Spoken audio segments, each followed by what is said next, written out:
Good morning, good people. It is, what is the day? Wednesday, October 27, 2021. This is Wake Up with Ray G, presented by Bets TV. Thank you for being here, good people. If you're watching on YouTube, Twitter, if you're listening on the podcast because you're too damn lazy to wake up in the morning, make sure you subscribe to the Wake Up with Ray G podcast. Subscribe to the Bets TV YouTube channel. Hey, follow Jay on Twitter, damn it. Follow Jordan at your boy Jay Rich on Twitter. And follow me if you want to. It doesn't matter to me. I'm just happy that y'all are here. Happy that y'all woke up. Jordan, you told me about your weird start to your morning. You got a whole new setup. You're messing up the flow of the show. How you doing this morning, brother? I am a little discombobulated, trying to get everything sorted out. You see, I'm on the right side now. I got my notes over here. It's just everything is out of whack. We're getting our house ready for staging. We bought a new house. So we're selling this one. So I got to be working in the basement, in the cave, as my brothers would call it. So we'll see what happens. But for now, I'll be down here. Hopefully, a week and a half, 2 weeks or so. Not too happy about it, but, you got to make it work, man. You got to make it work. Oh, that's all good, man. Congratulations on getting a new crib, man. That's dope. We talked about that offline. I can never move to Canada. I do not have the money to survive in Canada, so kudos to y'all. Yeah, man, so we had a lot of stuff pop off yesterday. We talked about it on yesterday's show. World Series kicked off. My hometown, Houston Astros, took an L, but I'm still very much confident that they'll get the job done. Jay will dive into that in a minute. If you can't see, I've got the USC Trojans helmet up there. I got the Juju Smith-Schuster bobblehead. I'm a big-time USC Trojans fan, and there's all kinds of rumors swirling around the head coaching job at USC. Is it going to be Jeff Fisher? Is it going to be Mike Tomlin? We're hearing all these old relics of college football past being rumored to USC, and Mike Tomlin came out yesterday to go ahead and debunk the rumor that he's interested or he's a potential candidate for the USC head coaching job by saying the boosters, basically what he said was the boosters don't have a big enough blank check for him to leave the Pittsburgh Steelers, and I completely agree. I mean, why the hell would you leave an NFL program for not even the best team in college football? I mean, they're not even the best team in the Pac-12, so I would not do that if I were Mike Tomlin, and he said he wasn't going to do it. The U.S. women's national team, the soccer star, Carly Lloyd played her last international game for the women's national team last night. So shout out to her and an amazing career. We always talk about, when we talk about soccer, especially from the U.S. perspective, it's like the women that most people identify with, most casual fans. I'm not going to say you hardcore footballers don't know who the men's national soccer team is, but for us casuals, it's the women, man. So shout out to Miss Lloyd for an amazing career. Mike Tomlin. But Jay, we got some interesting rankings that popped up from the biggest draft expert the world has ever seen, one Mel Kiper, Jay. We got to get into these Mel Kiper rankings, and yes, sir. You saw them before me. I'm just I literally saw it about 2 minutes before the show started. Let's talk about these Mel Kiper rankings. So, good people out there, what I do, college prospects, scouting, all that other good stuff. But you know the quarterbacks that I talk about, the Matt Corrals, the Malik Willises, the Carson Strongs. Mel Kiper says, no, not so fast. None of those guys are QB1 in this 2022 class. Drum roll. Jay, who's the quarterback one per Mel Kiper in the 2022 NFL draft class? Who is he? It is quarterback from Pitt, Kenny Pickett. Kenny Pickett. He said he's making a leap, not unlike Joe Burrow from 2 seasons ago. He's literally comparing him to a player that kind of came out of nowhere. If you watch the SEC a lot, you kind of saw Joe Burrow's ascension a little bit in his second season or his first season in LSU, then ultimately to explode. Kenny Pickett, though, I'm curious your thoughts, Ray, because I'm sure you've watched him more than I have, which is all of 0 snaps because I don't watch Pitt, mostly watch the SEC or the Big Ten. So what are your thoughts on Kenny Pickett? I know that you talked to him a little bit in a video already this week, so I'm curious how you feel about him. Yeah, man, I'm impressed. I'm going to just keep it a bean. I'm impressed with Kenny Pickett. Now, Pickett's been at Pitt for a long-ass time. He's been there since 2017, so he's a super senior, as they're calling him now, fifth-year senior, super senior. Came back after the COVID year. They basically had an extension to play one more time. But the first person I really saw talking about Kenny Pickett, no lies, my boy Jared Wackerly from the Dynasty Nerds. And I mean, 2 years ago, he was telling me, Ray, this Kenny Pickett, man, he can play. And I'm just like, bro. He's Pitt quarterback. I'm not worried about that. But he continued to develop, and right now, I think on the season, he's almost at like 70% completion percentage. He's got 23 touchdowns to only 1 interception. Absolutely shredded Clemson, and Clemson's got NFL defenders all over that defense. I don't have him as quarterback 1. I personally still prefer Matt Corral. I still prefer Sam Howell.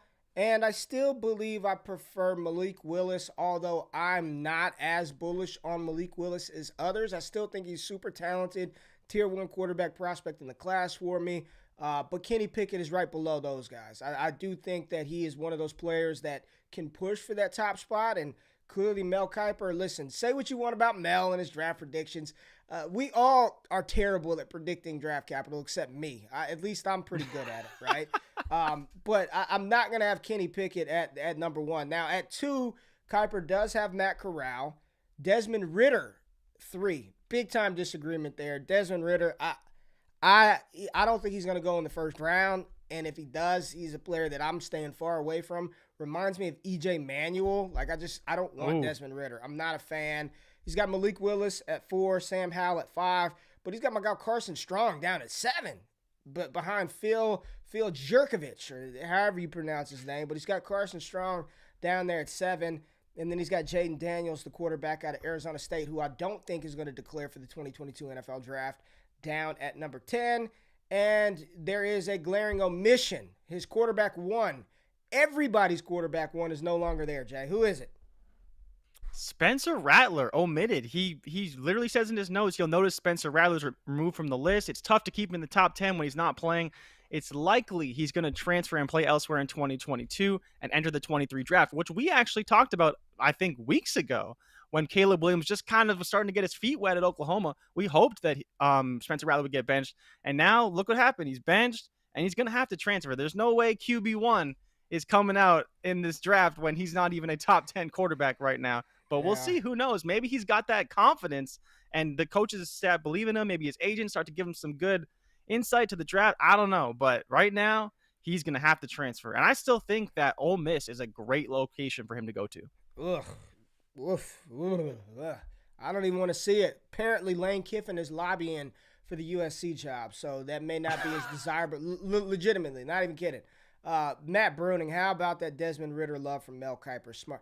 Bruning, man, I love you, brother. I love Matt Bruning, but damn, he loves him some Desmond Ridder, and I just don't see it. I just don't see it, Kiper put Ridder right in at 25, so he actually ranks the 25, and he had Ridder at 25, and Pickett was at 15. So Pickett's not super high. He's still got Thibodeau at 1, which is where he's supposed to be. At least he's right there. Now, the running backs, listen, maybe I'm just out clueless. I have no clue what's going on.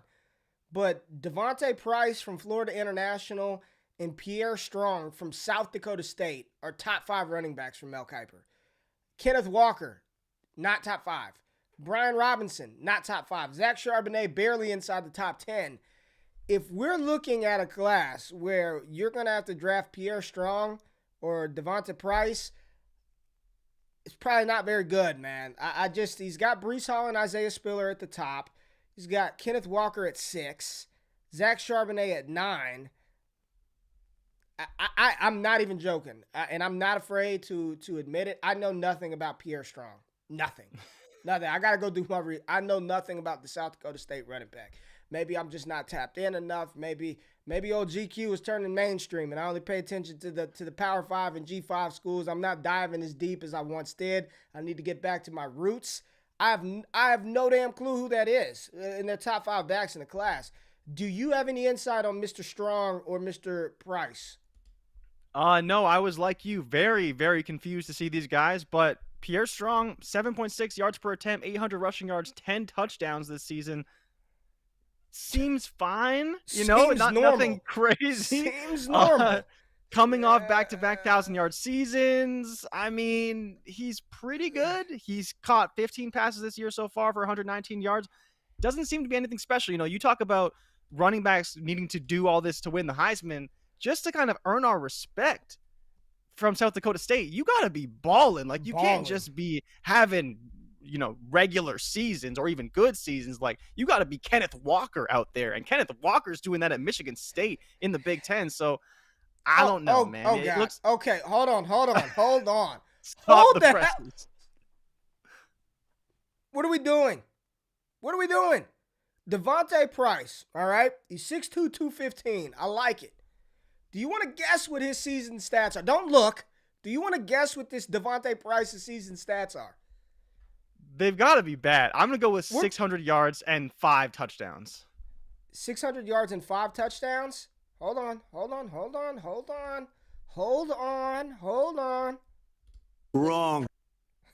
Wrong.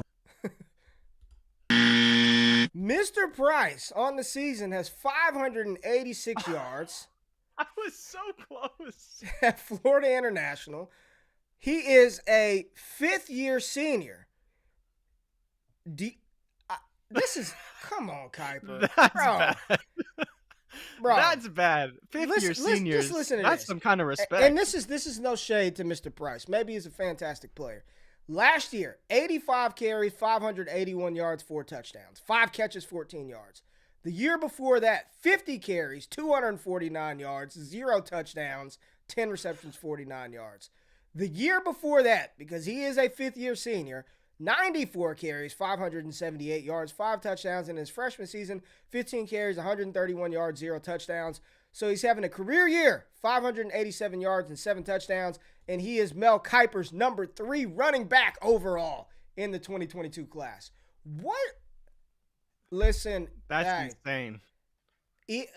Listen, I love Bets TV. Love y'all. ESPN, if y'all need a draft analyst to fill in, come holler at me. GQ will get you taken care of. Make sure y'all tweet ESPN. Let them know that we just want to see a good product out there. We can work out some sort of agreement to help you out because this is absolutely asinine. And Matt Bruning said he should be RB0. Like this is insane to have him ranked ahead of Kyron Williams, Kenneth Walker, and Brian Robinson.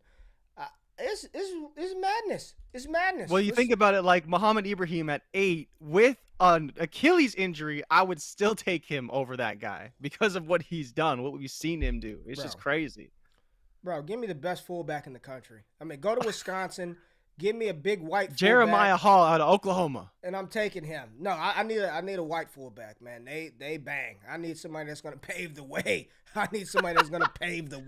They bang. Peyton bro. Hillis. I want Hillis. I want Devin Hester. Not Hester.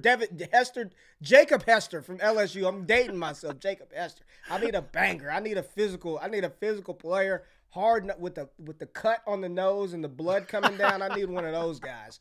All right, let's take a look at his wide receivers real quick before we get out of here. Hey, hot takey, but I like his number 1 receiver. I love his number 1 receiver because it's my boy. Y'all know who it is, Jay. I dropped the stats on you yesterday and your mind was blown. Big Drizzy, Big Drake London, wide receiver 1, 79 catches, 1,003 yards, and I think 5 touchdowns on the season. Dude, he's dropped probably 11 passes, so he could almost be at 100 receptions through 7 games. Insane. Drake London 1. I like it, Mel. Mel, we're on board here. 2 and 3. I mean, Jamison Williams and Jahan Dotson at 2 and 3. What are we doing? I like Jamison Williams. I like Jahan Dotson. They're not 2 and 3. Garrett Wilson and Chris Olave 4 or 5. I just think people, when they hear Garrett Wilson, they automatically put Chris Olave right next to him. Like that's just natural. I don't make the rules, right? Garrett Wilson, you got to have Chris Olave right there. Chris Olave is not top 5 for me. You got Treylon Burks at 6, David Bell at 7, Pickens at 8, Tolbert at 9, Ross at 10, and Ross and Mechie tied at 10. Treylon at 6, don't like it. Jamison and Jahan at 2 and 3, not really there. But I don't mind the players in this top 10 list. Just the order is all kind of out of whack. So personal preference right here. What do you think about the receivers? I liked it. I was surprised to see him bring Dotson down. I believe that when he put out his initial list, Dotson was actually his number 1. Drake London, prisoner of the moment a little bit, but he's playing really, really well. And if we've seen anything, Devonta Smith got drafted super high because he had a spectacular season. Jalen Waddle was a lot more about the tools than the actual production, where Devonta Smith was a lot about the production just as much as it was the tools. So I'm intrigued. I never thought that he would be as good as Michael Pittman, but he's showing that he's a lot better than Michael Pittman. It's not really even that close. They Who you kind of talking shared about, a field a Drake? You little talking bit. about Drake? Yeah, Yeah. Drake London, right? Obviously playing at USC together. I think they have similar builds. Is London bigger than Pittman was? I know Pittman's still like 6'4", right? Yeah. Pittman was 6'4". I think he was like 220. Drake is listed at 6'5", 215, so he probably comes in at 6'4", Yeah. maybe a little bit less. So I don't think he's as big, but he looks longer than Michael Pittman Jr. I think he might be a little bigger.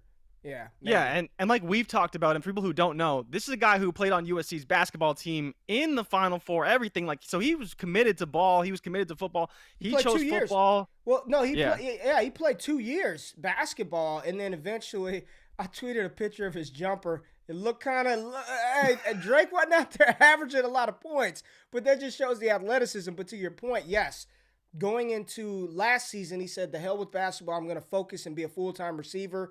Continue. Yeah, and you see it pan out. He could be the number one receiver taken, and I would not be shocked. Again, production is going to speak for itself. When it's all said and done, he's probably going to have 100 catches, could have 1,500 yards, double-digit touchdowns. We'll see. He's going to have 100 catches after next week. I mean, he's only literally. Didn't you say he's at 70? He's at 70. He's at 79.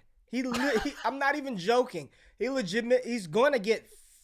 Okay, so what's your prediction? What's your prediction? Prize pick lock this week. No BS. Whatever Drake London's reception total is at, hit the over. I mean, I don't think he's had under double-digit catches twice this season, 2 times out of 7 games. So if it's set, and it's going to be set at like 9.5. Watch, it's going to be 9.5. I bet you if I look on Prize Picks right now, Drake London's reception total is at 9.5. I think he's going to end the season with close to 140 receptions, man. I mean, he's just well. They've only got, I'd say closer to 125, 130 on the high end. Yeah. Okay. I'm looking up his Prize Pick numbers, but continue with. So the other surprise for me is David Bell being so low. I know that he's been injured, but the thing with David Bell is, like, when has he not produced? So that to me is kind of the biggest issue, is like, you go all the way back to when he was a freshman at Purdue, he produced. Sophomore with Rondell Moore being hurt, he produced. This year now Rondell Moore is gone. He's been in and out of the lineup a little bit, but he's still producing at an extremely high level. He's the reason they beat Iowa. But he had 200 yards in that game. And Iowa's ranked number 2 in the country, and Purdue just came in, stomped them 24-6 or whatever the score was, literally on the back of David Bell. So if there's one thing I got to give Bell a lot of credit for, he has carried a Purdue offense that has been decent at best. And, Dotson has kind of done that for Penn State. But I think that if I was to stack all the receivers together, it'd probably be Treylon Burks at 1, maybe London at 2, and then I'd probably put Bell at 3rd as the guy who is really taking their offense and carrying it to the finish line. All 3 of those guys do that each and every week, and you got to give them a lot more credit than, a guy like Mechie or a guy like Wilson and Olave who play together. They play together on an offense that is way better than the teams they play. They are carrying their offenses forward more so than they are anybody else, so I think that translates at the next level more than some of these other guys. I've got David Bell at 3. Man, I've got him. I've got him and Garrett Wilson tied at 3. But if you're asking me, gun to my head, pick one, I probably would take David Bell. He is the Rashad Bateman of this class, and Bruning literally just said it. Like, it's because he's not special. He's gonna be the Bateman of this class. And he was productive with Rondell Moore, who we all love. Like, he was doing it with Rondell Moore. He's doing it as the guy. And I think he's going to test like a much better athlete than people are giving him credit for. So I'm with you, man. To have David Bell behind Jamison, I'm not going to argue Bell behind Wilson. If you're telling me right now Garrett Wilson's a better receiver than David Bell, I'm not going to argue you on that one, right? Like, that's fine. But there's no way in hell I'm taking Jahan Dotson or Jamison Williams ahead of David Bell. It's not happening, bro. Like,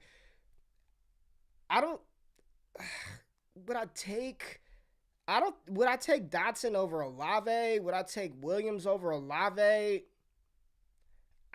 It's like one of maybe. It depends on what you need, because they do different things, right? I think at that point you're picking a skill set to fit your scheme, where Bell is in the class of potential alpha or like high end beta type of status, and that's why I think he's head and shoulders above those guys. Pete, like I think he's gonna be that dude from this class, man. Like, listen. Yeah. When you're just talking, like, I think London and Burks are special. They're just big and fast. They're big and fast as hell, man. Like, You can't do that. Like Drake London, and we talked about it yesterday. You're seeing Mike Evans comps. You're seeing Vincent Jackson comps. You're seeing Brandon Marshall comps. I think that's Drake London. Treylon Burks, some people are saying Andre Johnson. I've been maintaining Josh Gordon. Like, he reminds me of Josh Gordon. David Bell, maybe he is like Justin Jefferson, bro. And Jefferson, he's a great route runner, but he's not like special. I mean, he tested well, but he's just great, man. He's just awesome. So I love David Bell. But yeah, we had to start off with the Kiper big board. Jay, let's get into the world's. Let's see this. Where would be the best fit for David Bell in the NFL? That's tough. That's so hard to answer. Man, off the top, he reminds me of a 1-for-1 replacement for Michael Thomas. Like, if the Saints were if the Saints were done with Michael Thomas and they wanted to move on and find a receiver for the future, I keep seeing like Chris Olave mocked to New Orleans, and that works if Michael Thomas stays. But if they get him up out of there, I could see him being a one-for-one replacement for Michael Thomas. I could see him playing across from Devontae Adams. I could see him being a great compliment to Stephon Diggs. You know what I mean? I think he's a player that could be what everybody wanted Gabe Davis to be. I could see him being a fantastic fit with the Washington football team across from Terry McLaurin. Yeah. Those just off the top of my head. Maybe even the Carolina Panthers. Well, Carolina drafted Terrace Marshall. They drafted Terrace Marshall. He's done nothing so far. But I could definitely see him being like a one-for-one replacement for some of those teams. But we got to get into the World Series. So, Jay, let's go ahead and get into the morning run. Wake up! This is the morning run. Run, Forrest, run!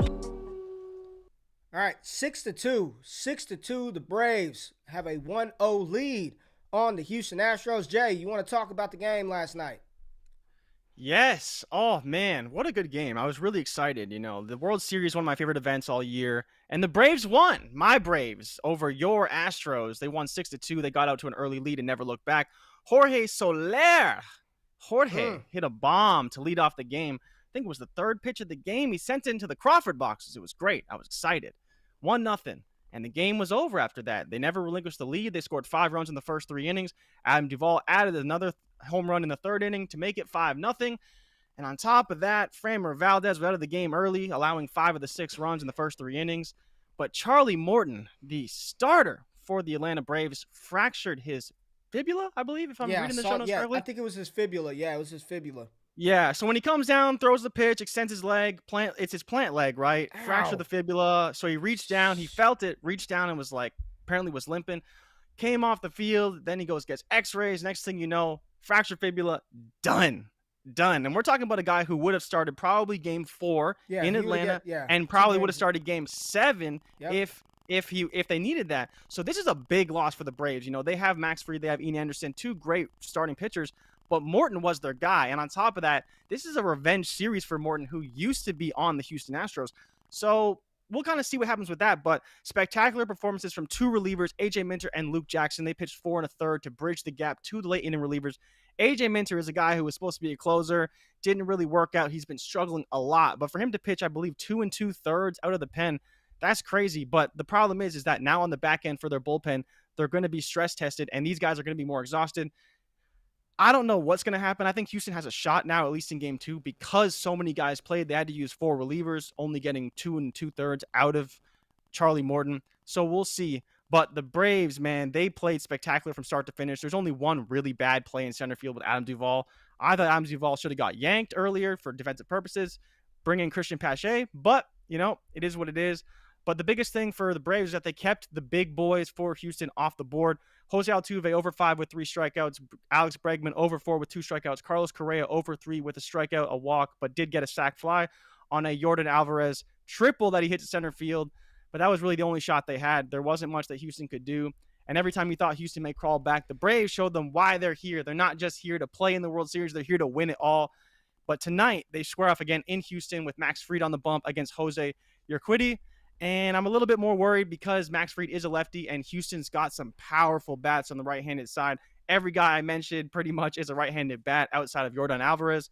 and Alvarez is a monster. Right? I don't know if you watched. Air Yeah. Jordan is real, bro. Like he came on the scene two years ago, and he is a power threat no matter who's on the mound. And you saw him hit that nuke to center field. It didn't Bro, go out.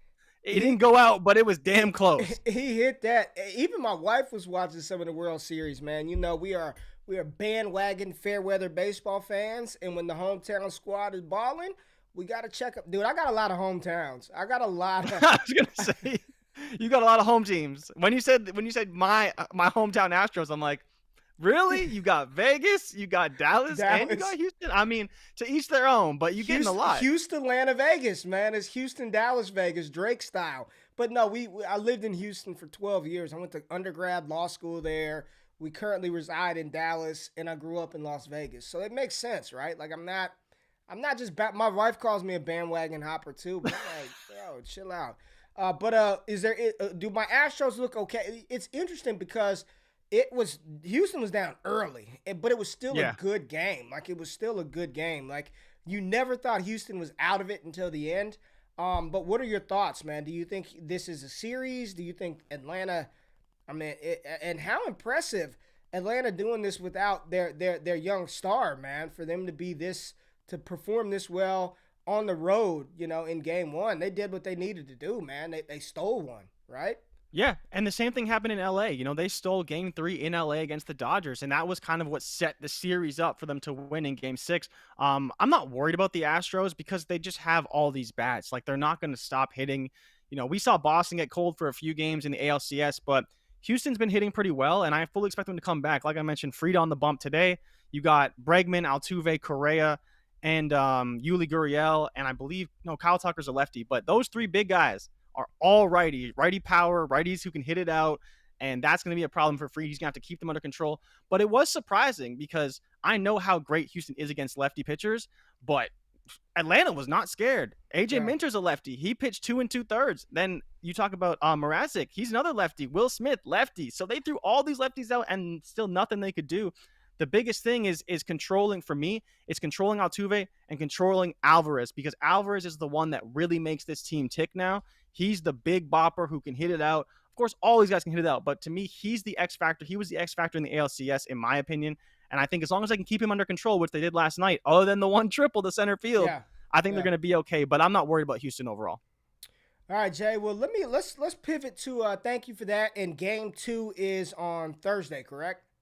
No, it's tonight. It's tonight. Game 2 is tonight. Okay. Damn, man, they get it. They don't play back to around. back. They don't play around in baseball, bro. Your asses are playing back to back.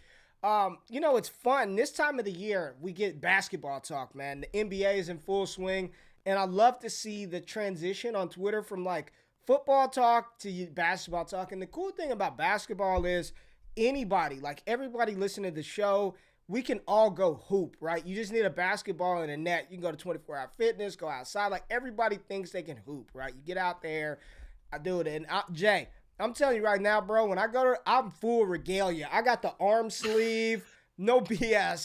I'm coming out there, arm sleeve. I've got the basketball bag with the basketball. Like I only got the shoes that I wear on the court. Like I'm out there full regalia, man. Russell Westbrook style. Just out of fucking control every time I'm out there, bro. I'm just physical and out of control. Okay. Can we segue for one quick second? Because I have to ask you, who is your player comp? Like, if you were to comp yourself to an NBA player, who is it? 100% Russell Westbrook, bro. I'm OC. I'm out of control. I'm getting that bitch, and I'm driving the lane. I'm throwing elbows. I'm trying to Euro. I'm out there doing the most, bro. At the point, I got to put on the ankle. Like, I put on the ankle braces. Like I put those on. Like I got them in the room. Like I'm out there because I'm fast. Like I'm still fast and athletic. So I'm OC. I'm jacking up threes, shoot. Bro, I'm in the lane using that football body. I'm Russell Westbrook 100%. Westbrook or Brick. Either or. It doesn't matter. But that's who I play like. But back to the NBA. Hey, shout out to Joe Metz, man, on the FTN Network team, man. Joe, dope NBA content. He's got an NBA podcast on FTN Network. Make sure y'all check that out. But the transition from football to basketball, everybody can hoop, man. So the question I have for you, and I asked you in a private group chat, man, are the Chicago Bulls for real? Are the Golden State Warriors for real? And I looked up last night, Bro, Golden State's 4-0. Golden State's 4-0, Jay, and they're off to a great start of the season, and they're doing it without Klay Thompson, man. They're doing it with players that aren't like big names. We're used to seeing we're Klay Thompson, Steph Curry, Draymond Green, Kevin Durant, these big name stars. And listen, Draymond is starting to get terrible. I mean, he's good for that team, but is Draymond? Is he good anywhere else in the NBA? I think he fits Golden State. But honestly, that's a really good question. Is how bad would Draymond be on another roster? And I don't know what that looks like. I'm sure he could make it work. Like maybe he could work on Miami or like a team that has a lot of shooters. But his role is to get the ball to Steph Curry and to set screens, and that's it. That's his role. That's his role. Anyone could. I could do that. Like realistically, if I was a bit bigger, a bit wider, like Draymond size, I could probably do that. Because did you know? And I only found this out today. Draymond isn't even leading the team in rebounds for as much as he plays. Like usually it could be Kevon Looney, a big center, somebody. But no, the leading rebounder on Golden State Warriors is Steph Curry. Which is ridiculous. And so if he's not even rebounding, what the hell is Draymond doing out there? Draymond's pretty bad. His job, he sets great screens. He does hard fouls. He's neither here nor there. Are the Golden State Warriors back, man? And how scary could this team be? And I know it's early. We got 76 more games, 77 more games to play. 78, 9, 10, 11, 78. 12, 78. How good is Golden State? Golden State's been spectacular so far. Their ball movement has been off the charts. That's what they're known for. But it kind of been few and far between when it came to the Golden State Warriors recently. And they're starting to get healthy. Like we talked about before early in the season, Damian Lee had a great game last night. He put up 20 off the bench. Jordan Poole's been playing pretty well, facilitating the ball and scoring. Steph Curry's playing out of his mind, leading the team in rebounds, assists, points, and steals. So, I mean, what more do you need Steph Curry to do? He's your superstar for a reason. He's playing like it. Then you still got Klay coming back around Christmas. I don't know what this team's going to look like, but they may be a top 4, maybe even top 3 team in the West when it's all said and done when Klay comes back. And then when Klay comes back, I'm sure there'll be a small adjustment. But then towards the end of the season, I don't know, man. I think they could really be a top 3, maybe even a top 2 team in the West. Pretty good, so man. I went to go look at all the teams in the West, and I think there's 4 teams that could challenge them to be ahead of them in the standings. It's the Lakers, it's the Clippers, it's the Suns, and maybe Utah. But then you have teams like Dallas, Memphis, Denver, Portland, Sacramento, Minnesota. I don't think any of them are going to be better than the Warriors when it's all said and done. They're not beating them in a series. I don't think. Oh, not in a series. Yeah, not in a series. I'm just talking seeding right now. Yeah, Utah's got size, which could be problematic for Golden State. Phoenix has size as well. They're good, man. Golden State's legit. I'm with you. Yeah, they're really good, right? And so I think when it comes down to is Utah, the biggest thing with them is their depth. They got Jordan Clarkson off the bench, who won 6th Man of the Year. They got tons of guys, defense for days. Then we know the Lakers can probably put it together. I mean, right now, LeBron didn't play last night. We'll see. Russ is playing a little bit better. AD is going nuts, which is great for them because AD, I think, has a bit of a confidence issue. When he's playing well, he's great. But when he's not playing well, he kind of, it hurts the whole team. So it's good to see him playing well. Then the Suns, right? The Suns were in the NBA Finals for a reason. We'll see how they run it back. I believe they're like 2-2 right now, or 2-1. We got a dub last night, man, in OT. We got a dub without Bron. The Lakers are still supposed to win. They got 2 probably Hall of Fame caliber players. So we'll see, and they only beat the Spurs. They were on the road. I'll give you. They were on the road. Only beat the Spurs. And DeJounte Murray put up a triple-double against you guys. So, let's not go crazy now. All right. Well, let's talk about Chicago. The Chicago Bulls, because listen, you don't like the Bulls, but they got your boy, that scrappy player. They got your boy. What's his name? Alex Don't Caruso. do that. Don't do that now. Don't do that now. That's your boy. No, you did it. Alex Caruso is my boy. You did it to yourself. I did it, and I apologize publicly. Did you see Julian Edelman tweet about that? Did you see that? Yes. And then I posted our Cooper clip I posted our tweet, our video clip from that. That's funny. So funny. But what are your thoughts about this team with Zach LaVine, with Lonzo Ball, with Caruso? What are your thoughts on Chicago? I think Chicago is very fortunate that they've played some terrible. I think, and I told you this in private chat, they are the 2-0 Carolina Panthers right now, like they are. We've talked about the Carolina Panthers and how they were frauds. We actually, we don't get me wrong, we kind of believed in them because we thought maybe Joe Brady kind of turned it around, but we saw what ended up happening. We saw what ended up happening with the Panthers. They're terrible. Sam Darnold, he ain't it. The same way that Zach LaVine ain't really it. He's a scorer. I like Zach LaVine. He's transformed himself coming from UCLA, man. I like Zach LaVine. I am proud of Zach LaVine for earning a max contract, for transforming his game, becoming a shooter. But okay, Top Dog, relax. The Panthers are frauds. Just get out of your head. They're frauds. They're terrible. They could be last in NFC South. But the Bulls, they played Detroit twice. Detroit had the number 1 overall pick for a reason, and Cade Cunningham isn't even playing right now. And then on top of that, they play. I forget who the other team they played. It was he's hurt. I don't know what's going on with Cade. He's just not playing right now. But yeah, so they played Detroit twice, who are 0-4. I think they're the only 0-4 team in the NBA. And then they played the Pelicans, who aren't playing with Zion Williamson right now. And then, they beat the Raptors. DeMar came back to Toronto, and they beat them by like 3 points. What the hell's wrong with Zion? What's wrong with Zion? Trying to get in shape? What do you mean what's wrong with Zion? You saw the picture. You saw him weighing in at 300 pounds. He hasn't ran in probably 4 or 5 weeks. Zion, so we'll see what the Bulls do. They revamped their roster. They brought in Nikola Vucevic from Orlando. They signed DeMar DeRozan, Lonzo Ball, Alex Caruso. They got a good roster. They have a good roster, but it's not a great roster. They have no superstars, in my opinion. Bucks, Nets, Heat, Knicks, Celtics, 76ers, and the Hawks are all better than them. Whether Ben Simmons plays or not, I still think 76ers are better than them. Other than that, you have the Hornets, Pacers, Wizards, and Raptors, who I think could challenge them. But, again, they're a roster with a lot of great talent, not a lot of superstar level talent. And I think that's going to be ultimately their downfall. They didn't make the playoffs last year. They could probably do it this year. But at 4-0 and first in the East, I got to call them frauds right now. Man, well, Philadelphia's looking fraudish without Ben Simmons, man. They got beat down by the Knicks last night, man. The Knicks put it to Knicks look good, though. They look good, man. The Knicks look good. The Knicks look good, man. I know Spike Lee's happy about that. The Knicks look good, bro. The Knicks look good. All right, Jay, let's appreciate that little NBA update, but let's pivot to football, and let's real quick, because I'm not going to spend a lot of time. I say I'm not going to spend a lot of time on this. We'll just talk about it for 10 damn minutes. What the Deshaun Watson trade rumors, man? Every day, it's a new report about Watson, where he's going to go, where he's going to be traded. I'm done. Until Adam Schefter tweets out Watson has been dealt to said team, I'm done, because it's he's going to Miami. And it's like, oh no, he doesn't want to go to Miami. Carolina's in on him. Oh, Carolina's not in on him.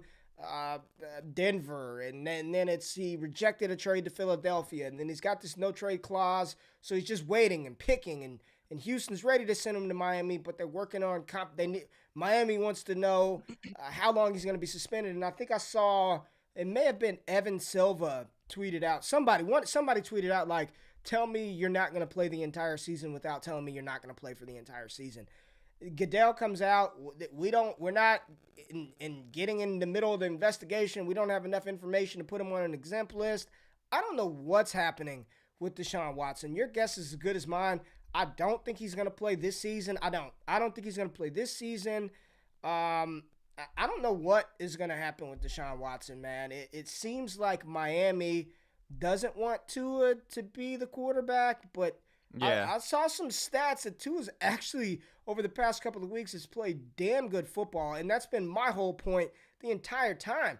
And, Jay, you said it. It's like they're making him the scapegoat. They're making Tua the scapegoat for the fact that maybe they just didn't want to draft him in the first place. I don't know what's going on with this. Washington is popping up in trade rumors. I don't know, man. What are your thoughts on this entire situation?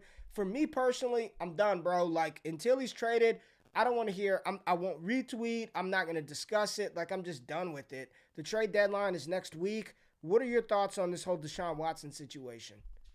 I don't think I'm done with it yet. I think for me, it's just like the disrespect to Tua has gone way too far. Like it comes down to that defense. That defense is one of the worst in the NFL. They've shown that week after week, and Tua's been the one who's kept them in these games. And so it's kind of like they're just trying to find reasons to blame Tua, because if they get Deshaun Watson, it's like this is going to fix all of these issues. They're just not Yeah. looking at the bigger picture. So they're using Tua as a scapegoat when, like, in reality, it seems like a situation where maybe you just want to say, nah, let's not do the deal. Let's focus on our gaping hole on defense instead of tying up, I think it's 4 years or at least 3 years on $120 million, because Deshaun Watson's extension was 4 years, 160. So for me, it's like, why are you now saying you want to trade for him? You've agreed to terms, but we want to wait to see what happens.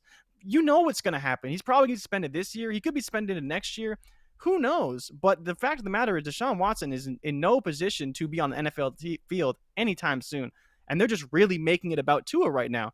But it just sucks because not only does Tua have to deal with all this pressure of him potentially being traded, but he doesn't even know where he's being traded, because there's rumors, like you said, of Washington, of Denver, of Carolina potentially going after him.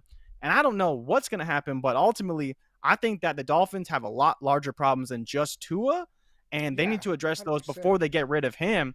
And like you talked about, number 4 overall pick, they're trying to make up for the Justin Herbert blunder. It's not a blunder. You just need to believe in your player and set him up in a position to win. You can't win with the defense that allows 28, 30 points a game. You just can't. So Tua's last 2 weeks, he's got 6 touchdowns, 3 interceptions, 620 yards, 75% completion percentage, 2 go-ahead fourth quarter touchdown drives, and is the 4th best quarterback according to PFF's QB grade. I mean, he's not the problem, man. The Dolphins' issues are much larger than Tua. Deshaun Watson does not fix that. Deshaun Watson is a better quarterback than Tua, but it's not going to fix the Miami team. I'm done with it. Until he's traded, I'm done with it, man. I don't want to speak on the legal issues. I don't want to speak on any of that. Just as far as what I'm concerned about, betting purposes, my fantasy rosters, my dynasty rosters, I guess we'll see Deshaun Watson in 2022 maybe. And how old is Watson? What's he, 25? 25, I think. I think he's and for 25. people wondering, the deadline is November 2nd at 2nd. 4 p.m. He's 26. So next football season, Deshaun Watson will turn 27 very early. I think by week 2 or week 3 in the NFL season, Deshaun Watson will be 27 years old. I'm just done with it, man. I don't know what's going on with that situation. But I do know we have a Thursday night football game this week. The Arizona Cardinals and the Green Bay Packers face off. Arizona -6.5. Are these the updated lines? Because I heard the point total shifted 2 points after Devontae Adams was ruled out due to a COVID-19 positive test result. And Alan Lazard is out now. They've lost their defensive coordinator. Oh, man. I mean, good grief. This is, yeah.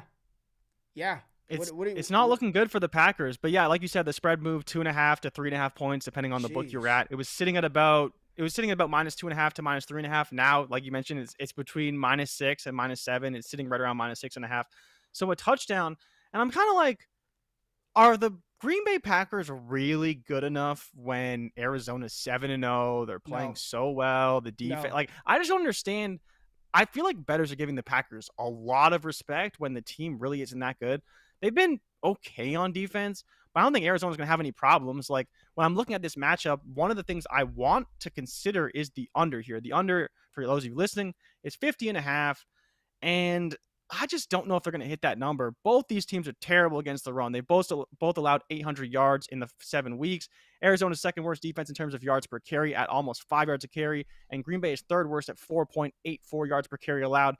A.J. Dillon, Chase Edmonds, Aaron Jones, James Conner, they should just be running wild. Like, I don't see a situation where you even necessarily need to pass the ball, because neither of these defenses can play against the run. So if we're doing that, if that's the kind of game we're playing, especially on the Green Bay side, a lot of Aaron Jones, a lot of A.J. Dillon, then why are we going to hit this over unless Kyler Murray is just bombing it deep every single play, which I don't know if he's going to. He does it sometimes when he doesn't have to, and it's weird because, like, especially the game against Houston, right? Houston didn't score. I don't think they scored a point beyond the first quarter. And Kyler Murray still threw the ball a ton because Houston still got a lot of pressure. But again, like, Chase Edmonds, I believe, is 15th or 14th in terms of yards after contact. A.J. Dillon is 4th at 3.61. So I like him a lot in this game. I think he's going to have a big game. You like you some A.J. Dillon, man? I like me some A.J. Dillon, man. Plus 300 to score a touchdown. I forget what book it was. I think it was either PointsBet or FanDuel. I think he could score. I would be taking his rushing over, too. I couldn't find the number for it. It wasn't out right now. Yeah, I don't see But it with either. no Devontae Adams, no Allen Lazard, like someone in the comments said, Brandon, Marcus yeah, Valdez-Scantling is yeah, questionable. yeah. Like, Brandon said how the MVS is hell? questionable. Yeah. Yeah, so we'll see. Like, I just don't think unless you're going to go Aaron Jones on, screens or, short routes out of the backfield, AJ Dillon's going to be heavily involved. They're going to have to run the ball. I'm sure Randall Cobb will be involved. His over-under is 33.5 receiving yards. It's on FanDuel. Check that line because I don't know if it's still out there or not. I saw it in the For prop who? shop, so hopefully For it's who? there. For Randall Cobb. It's in the prop Mm. shop, but if you're a FanDuel better, 33.5 when they have no receivers is a certainly more than beatable bet for Randall Cobb and plus 190 for anytime touchdown. Aaron Jones is 58.5 rushing yards and plus 100 score touchdown. I don't mind those numbers, but I think that the problem is I'm scared Arizona sells out to stop the run, right? So if they sell it to stop the run, Aaron Rodgers can try and pass, but how successful is he going to be when he hasn't really got anybody to throw the ball to? His over-under is 253.5 passing yards. I like the under there personally. I don't know how the hell he gets there without Allen Lazard, without Devontae Adams, more importantly, unless he's just checking it down all day long and his receivers do a lot of work out of the backfield or on short routes and get a lot of yak. I don't know, man. I don't really like seeing this side of the Packers too much, but I'm lending to more myself towards the under, and I'm really tempted to take Arizona against the spread. I know the spread moved a lot already, but I just don't see how the Packers keep this game that close. But again, the problem is that if you want to bet the spread and the under, you're probably hurting yourself because Arizona's probably only going to beat the spread if it's a really wide margin game, at which point you're probably not conducive to an under. And so that's the only reason why I'm not necessarily trying to go both of those. I kind of like the under more than the spread. Man, this is I need to look up. I'm not even joking. I'm about to look up their depth chart. I need to see who their top 3 receivers are right now because I have no clue. I'm Randall You'd Cobb, be looking at Amari Rogers being there Amari somewhere, Rogers. probably. Let's see. No, we've got to pull this up. I need to see their depth chart. Depth chart. Packers. All right, they've got Equinemius St. Brown. Oh, yeah. I like him as a touchdown scorer. He had one last week. It got called back. Or he had one versus, I think it was last week or maybe it was the week before. Check the prop shop. How do we like plus 250 on BetMGM, plus 200 on FanDuel? It's for not who? great for For ESP. St. Brown? Yeah, well, that's the problem. And our boy Giles, man, I'm not trying to come for your job, Giles. Don't get me started. Hey, his name isn't but- Giles. I listened to it. No, it's not Giles. Oh, It's like that's so disrespectful. It's really high class. It's really fancy. It's like Gillet or something like that. It's not Giles, man. Because I'm pretty sure he's French, right? Because he always says "bon chance" at the end of his stuff. Dude, It's just good luck, right? I just know it's not Giles. I feel bad mispronouncing people's names. It's just I feel really bad. It is not Giles. I'm just gonna call him G until I can figure out the correct pronunciation. But don't you dare come for the touchdown king's job. Should we? So what is his nickname? Should we call him G squared? Is that cool? No, that's lame. You just call him G, dog, my G. You know what I'm saying? Like you just gotta just be cool with it. Call him G, double G, triple OG. Touchdown G. Call him G, touchdown G, touchdown G's. We ain't gonna Yeezus. TDGs.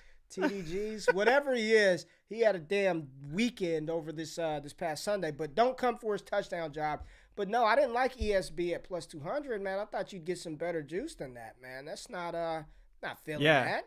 Yeah. So I heard him talking about how he may only bet. I think he tweeted it out actually. He may only bet the Arizona side because all of this lower juice now on the ESBs, on the Randall Cobbs, because so many guys are out. He's like, I just don't want to bet on these guys to score touchdowns. That's the problem. Is when you have some of these long shot guys, when Devontae Adams is healthy, they have good odds. But when he's not, all those odds creep down a lot. I do like Aaron Rodgers plus 700 anytime TD to just run one in. Yeah, I like that a lot. I like that one a lot because this may be, if Rodgers can pull this, if Rodgers pulls this off, what were his MVP odds yesterday? Damn, we just had those graphics. Let me pull up the graphic. Yeah, pull up the graphic because if Rodgers can pull this off, I think this will dramatically improve his MVP chances without his top 2 receivers versus the 7-0 12-1.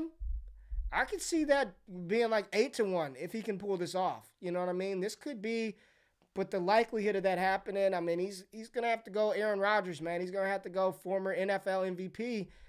It's within the realm of possibility. You talked a little bit about Chase Edmonds. and his over-under total 42.5 rushing yards. You feel confident in this, man?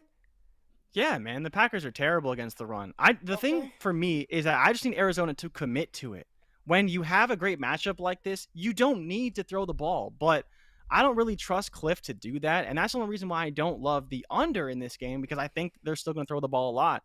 But Chase Edmonds and James Conner should both have days. Like, they don't have super high totals. We've seen games where both of them go off for over 60 yards in a game. Chase Edmonds, like you mentioned here, 42.5, and I think he's going to get more carries than Connor. And Connor even still 47.5 and plus 120 to score a touchdown. And Connor's been scoring touchdowns a lot. Kenyon Drake last year had 10 touchdowns, and no one wanted them because he wasn't getting a lot of volume, wasn't getting a lot of yards. But if you want to bet James Conner to score a touchdown in a matchup that's very beatable, especially on the ground, I think that's something that you can exploit. You see Hopkins at 62.5 receiving yards, AJ Green 44.5. The problem with the Cardinals receivers is that you don't know who's getting the ball every week. You know that Hopkins is going to get his opportunities, but you don't know if the yards are going to be there. Hopkins is a guy who should be in the 70 to 80 receiving yards per game over under, but he's just not getting the volume, the deep targets. I don't know what it is, but Kyler's spreading the ball around. He's playing great, MVP level, but I just can't trust the receivers and kind of the volume for how many yards they're going to get, how many receptions. It's a little bit all over the place in Arizona, which is fine for Kyler Murray, but not so fine if you're trying to bet these overs. I'm telling you right now, if I have Chase Edmonds in Dynasty, I'm selling him. I'm selling him. Like he leads the team in rushing with 397 over James Conner 336, but he's like 20 carries behind. He's got 68 to James Conner's 89. He does have 27 receptions, which is holding him afloat. No touchdowns. They just don't. James Conner's got 6, bro. James Conner's probably like close to a high-end RB2 right now in fantasy football because of the touchdowns, man. I'm getting out of Chase Edmonds. I just don't think he's ever going to be what we kind of want him to be. Is like I don't want to say a featured back, but like a feature light back. You know what I mean? Just somebody that you can depend on to get 15 touches per game, and that's going to sustain year to year. If you have him in redraft seasonal leagues, I think he's fine. But in Dynasty, I'd be wanting to get out from under Chase Edmonds. Like I've got, who do you have more confidence in long term as a fantasy scorer, James Robinson or Chase Edmonds?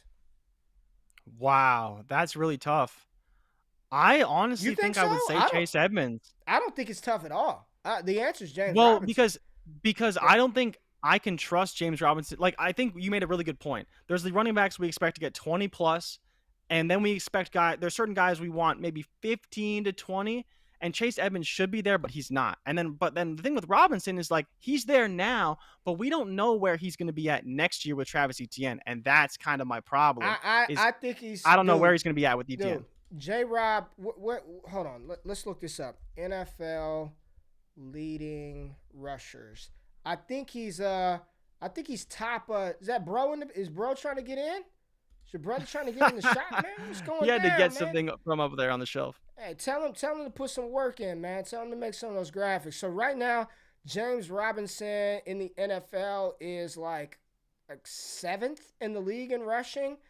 I think he's solidified his spot, whether that be in Jacksonville or elsewhere. I have way more confidence long term in James Robinson. And what is this, Chase? Because I don't trust Connor to stay healthy.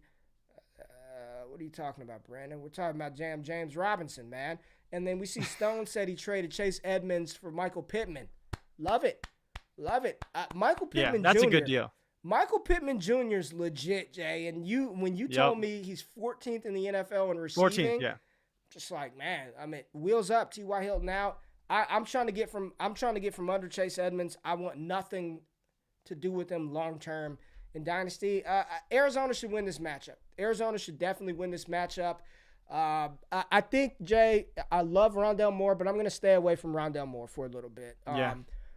I heard Matt Kelly, my friend, the Podfather, talk about Zach Ertz just being bad for the entire Arizona offense because now he's getting funneled targets. And then AJ Green, and then DeAndre Hopkins, and then Christian Kirk and Rondale Moore. Love Rondale Moore's talent. Think that he's a dynamic player, but there are a lot of targets that need to be distributed in that Arizona offense. And I don't think you could start Rondale Moore confidently. I mean, right now he is great for best ball. Like, if he does blow up, if he does have a big week, you got Rondale Moore in your lineup. But I'm looking at Prize Picks now, and I'm looking at his over-unders. Like, everybody, like, think about it. Everyone's right there. Christian Kirk, 42.5. Rondale Moore, 30.5. DeAndre Hopkins, 62.5. AJ Green, they don't have him on here. But the point is they're all just so lumped together. It's like, who's going to have the game? They've got James Conner and Chase Edmonds right around 40 rushing yards, but then Kyler Murray's damn near 30 rushing. Like, it's just a lot of moving pieces, and I think that's part of the reason why Arizona's so good is because they do have a balanced attack. So it's not bad from an NFL team perspective. It just sucks for us from a betting and fantasy perspective because you truly don't know who's going to get the air yards in a given week. You don't know who's going to get the targets. You don't know which running back's going to get the volume. We do know who's going to be the goal line back, and that's James Conner. And, you know, what's Kyler Murray going to do? Is he going to scramble? He hasn't rushed for a lot of yards on the season. You know, seeing his rushing prop at 26.5, I'd be inclined to take the under on that. He's only hit that number twice this season. I think Arizona should handle it. There may be some sneaky upside on the Green Bay side. But that's the Thursday night preview, man. That's all we got. Jay, anything else from this game you want to hit on? I'm just curious how you feel about Kyler Murray at 271 for the over/under. I'm tempted to take the under on both these quarterbacks. I just expect more of a rushing game, but again, the problem is that you never know when Kyler's just going to decide to air it out, and that's really my biggest problem right here. They should be able to exploit Green Bay through the air. They should. So if you're asking me right now, I'd probably take the over. I still would like to look at some of the defensive matchups, and I know Jair's not out there right now. I'd probably take the over, but I don't know. Maybe Cliff Kingsbury wants to put a statement on. And you know, there's a quarterback battle, man. It's Rodgers versus Murray. Murray wants to play well as well. So I'm still excited for football on Thursday, dude. We gotta appreciate it. Like it's coming to an end sooner rather than later. So we gotta appreciate every little piece of action that we get. Thank you, Jay, for that wonderful show. And for all of y'all out there, we are doing something different. I know a lot of people want to hear our college picks, talk about some college slates. So tomorrow, is it tomorrow, Jay? We're going all college tomorrow for the most part? All college? Yes, sir. All college tomorrow. So we'll talk Michigan State. We'll talk Penn State, Ohio State. Who else is playing? There are some other games that we could talk about and use some of the prize pick lines. Going to talk about USC and Drake London. We're going to talk about Treylon Burks. I think Burks is on a bye this week. Ole Miss plays. Ole Miss Auburn. They play this weekend, so we get a little Tank Bigsby, a little Matt Corral. So all college tomorrow, and then we're going to do our five power